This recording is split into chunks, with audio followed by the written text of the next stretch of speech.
Okay, so this week's Viva is how did Europe respond to the end of the First World War? So although we tend to think about the physical impact of World War I led to the decline in social cohesion and increased a sense of nihilism, which paved the way for radical political fractions to emerge.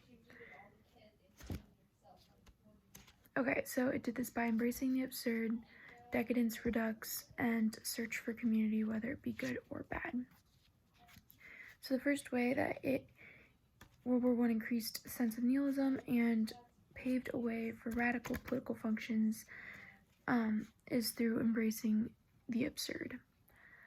So because of modern warfare, a lot of young people left the traditional morality, nationalism, and religion, and instead they used affluence led to the loss of meaning in society and it increased violence. We could see this in kind of what we talked about last week with Calhoun and his rat experiment and his utopia, that the more affluence or easier life is, the less meaningful your life is, and the more violent people get, and it leads to self-destruction. So violence really pushed people into trivial collectives, giving meaning, but then it also left people demoralized and regret-filled just because of the war. So without cultural superiority and community provided by the war, many felt lost and meaningless. The market also discovered that this sense of alienation and absurdity could indicate class status as a markable good. So elitism and absurdity. Elitism can be defined by a complex set of behaviors designed to show social dominance. And so in the past, before World War I, there were a lot of barriers between the different classes, especially the higher classes and lower classes. But after elitism and making class status markable, mass media and democratization, I don't know how to say that, and the growing middle class increased competition between the upper classes and the cultural elites. So it was easier to kind of cross over. If you were poor, you could work your way up to being in the middle class or rich, versus when before World War I that wasn't really a thing. So you couldn't really mix classes, but now it's starting to get more mixed, which makes people more competitive because they realize that they can lose their certain standards. So they also used avant-garde art as a meaning of ensuring social superiority. Also capitalism and absurdism kind of was a big deal. So absurdism was kind of a tool for advertising and marketers, and modern art became a symbol for capitalism. And the bête noire, which is a French word meaning the black beast, became a symbol for communism and national socialism. We also can see this absurdity through the Dadaist movement, which was kind of this movement that we read some of the literature from it and stuff, and it's nonsense and it's absurd and it's kind of weird and random and doesn't have a lot of meaning. So that was kind of the Dadaist movement, and they really believed in mass production and getting a lot of stuff versus just having handmade things that were beautiful and personal things. So that kind of happened. Kind of two examples of this with war was Ludwig. General Ludendorff and his stepson. So Ludendorff was a general, and he believed that, quote, "I will give up troops gladly as long as I know that they will be used in the right place to bring victory," unquote. So he was a war general. He believed that, they had a lot of sons, so it was easy because they could lose a lot of sons and still win the war. And so in 1918, he realizes after his stepson dies, he kind of goes crazy, and he wants to just kind of hold on to his son's body and talk with him and, you know, just be with him. And so he's like sending letters to his wife saying like, oh yeah, he's dead, but like I'm just gonna hold on to the body. And the wife's like, what does that mean, you know? So he just goes a little crazy, but this makes him realize that he's actually sending other people's sons to war. And so then he starts to believe that war is pointless and we shouldn't have war because it's just killing people, and no matter, you know, it could kill a million, but it's also killing one life, and that's life is valuable. Wilfred Owen's kind of went the other way, where he was an anti-war poet, and he volunteers to go to war. And while he's in war, he's writing to his mother about how fun it is. And very shortly after he writes this letter, he is shot and killed. And so it's kind of weird, but it's just kind of proving that war is really complex and it's full of a lot of violence and trauma, but then it's also full of, it's kind of addicting and fun because it's, you know, releasing these chemicals in your brain and stuff. So war is very complex, and so after this war, people don't really know how to like live because they don't have that violent part of like their output. So this kind of leads into our second point on decadence redux. So some embraced the absurdity movement as a response to World War I, while others embraced the pleasures of life and used drugs and alcohol to dull their senses. This was also a time period where jazz emerged as an emotional expression by kind of untainted by the horrors of what Western society had done to itself by just destroying everything.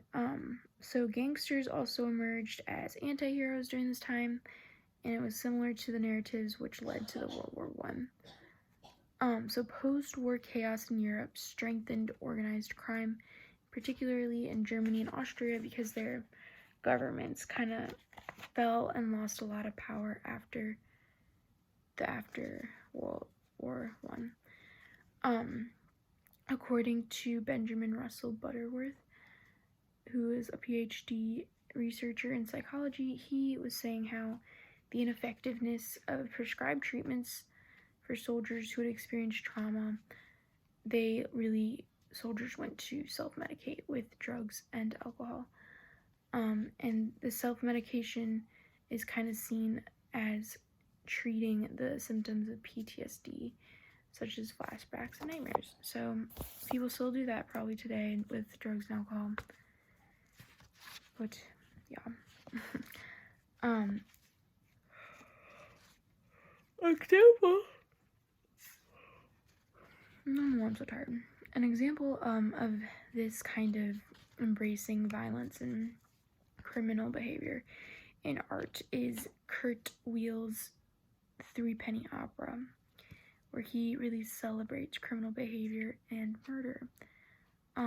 This just makes it a really popular style in art, and he makes this opera, and the main character is called Mac the Knife, and he just kind of goes around stabbing and killing people, and it's kind of made into like, it's like very humorous and kind of light and upbeat and like funny, and it's just kind of a weird, you know, because it's like, no, this should be sad and we shouldn't agree with this, but it's just kind of like a funny little opera. A quote what they say in it is, quote, "On the sidewalk Sunday morning lies a body oozing life. Someone seeking around the corner. Is that someone Mac the Knife? Question mark." End quote. So yeah, it was just kind of a crazy time because they just got out of war and now they're embracing this violence and criminal behavior and drugs and alcohol just because it's like they needed to go the other way with it. So yeah, my final point is that people were searching for a community during this time, whether it was a good community or a bad one. Soldiers had really tight communities in the trench warfare, just because you were close, you were obviously experiencing a lot of trauma and shell shock. But so they really formed communities, and after post-World War world, they didn't have trenches, and so they often wanted to get involved in political groups, radical political groups, instead of Christianity and religion. So the Western values and Christian morality kind of were discredited, and people didn't really want that just because it was traditionalism. So they turned to fascism and communism and Marxism. So Marxism actually is a political group, but then it also starts to embrace a lot of it mirrors pilgrimage and exhibition of holy relics in the Christian faith. A quote by Alistair McLanchery says, quote, "Marxism has religious roots in that it gains its vision of the good life of peace and reconciliation from Christianity," unquote. So it kind of starts to try to merge with Christianity and become a part of Christianity, but Christians don't fall for it because it's a lie. Yeah, so again, we just see people are searching to join a political group, but also religious kind of thing, and so it's just kind of a messy time where people don't feel like they have a meaning or belong. A really great example of this is Hitler. And after World War I, Hitler was really lost, and he felt lost, and he felt like he didn't have a place. And so from this, he became an intelligence officer because he wanted to investigate right-wing political factions. So, but however, he finds the National Socialist Party, and he quickly becomes a member, and he rises through the ranks really quickly and becomes the chief of the party pretty fast. So then Nazism kind of takes on a lot of religious elements because he wanted to control, political and religious and just everything. And actually the castle of Wolfenstein was where Nazism had been made into a pseudo-religion.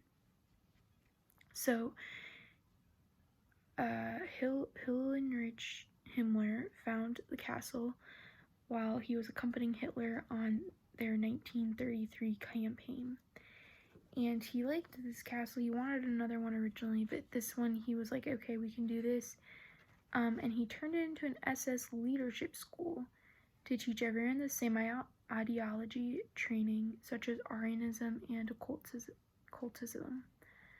So he was basically training up Nazi soldiers in, obviously, how to be military soldiers, but then also religious beliefs, and he wanted everyone to have the same kind of beliefs. So, Himmler did not allow, they were doing a lot of weird stuff, like weird marriages and doing archaeology to prove that the Aryan people were, better. So they were kind of doing some weird things, and Himmler did not want the castle to be written about in any articles or anything. So it was kind of like this weird secret castle. Yeah, so, sorry, I got a text. So they studied in this school that dramatic mysticism, rune worship, racial doctrines, and the ancestor cult. So they studied a lot of religious things and kind of more, they studied more than just war tactics and stuff. Yeah, so during World War II, though, this castle became really kind of like the central point of their base and their beliefs, and they created a concentration camp adjacent to the castle, where they held Jehovah's Witnesses as workers, because Jehovah's Witnesses are really strong workers because it's just part of their religion, or their cult, I should say, and they did not try to leave because that was against their religion too, somehow.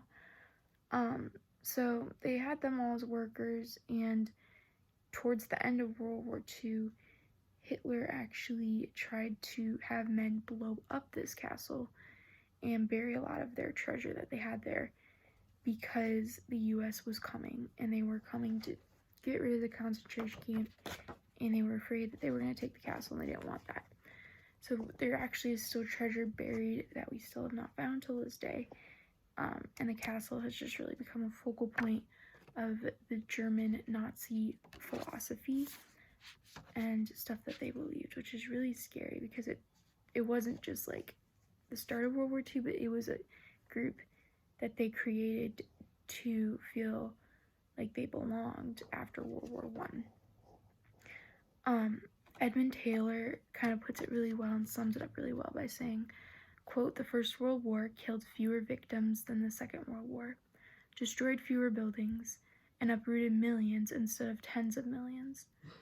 But in many ways, it left even deeper scars, both on the mind and on the map of Europe.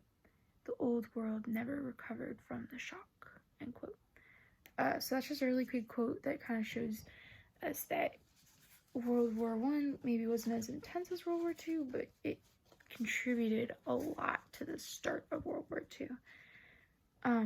So although we tend to think about the physical impacts of World War I, World War I led to the decline in social cohesion and increased a sense of nihilism, which paved the way of radical political factions to emerge. And it did this by embracing the absurd, the decadence, redux, and also they were searching for community, whether it be good or bad community. So yeah, that's it for this week's Viva. Thank you.